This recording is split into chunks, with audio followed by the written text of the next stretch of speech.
Fala galera do YouTube, eu sou o Antônio e estamos aqui com um tutorial de servers SW, SG.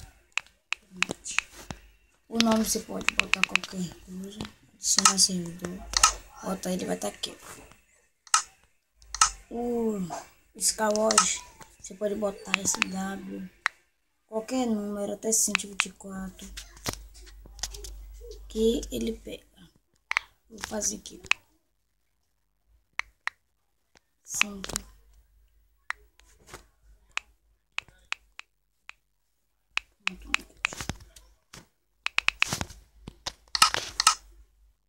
E aí ele pega.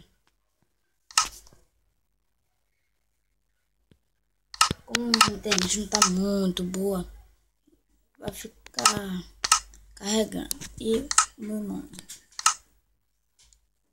tem que ser um nome bem criativo, botar uma coisa assim pra ver se carrega aqui. Ele carrega. Entrou bem bugado, eu pedi pra botar registro. Eu vou botar aqui. Registro. Ele não. Depois no próximo registro. E você vem aqui nesse lugar da água. Tem um parkour.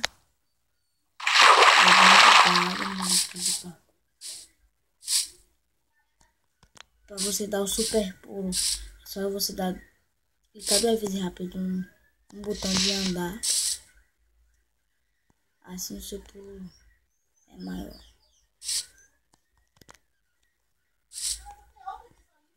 Um jeito de você nunca cair da sua ponte é o shift. Ele não deixa você cair.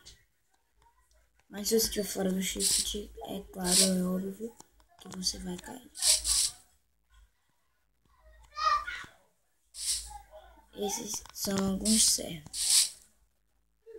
Eu vou ensinar mais servers no outro vídeo.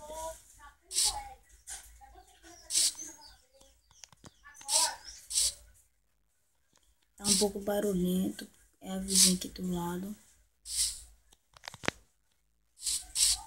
Mas vamos ver se consigo chegar. Cai. Vocês vão ver que tá bem bugado. Vou nascer aqui. Aqui você compra seus kits. E aqui só você entra aqui para jogar. Assim. Aqui no avião. Então aqui vai estar muito bugado.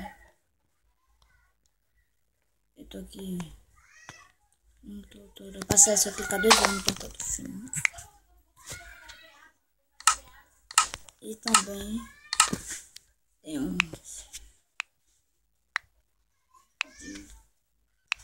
o limite até 16.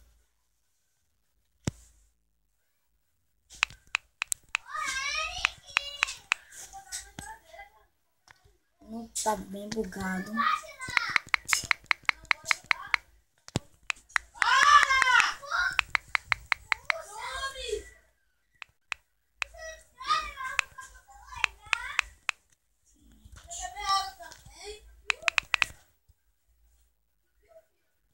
Vamos ver se vai.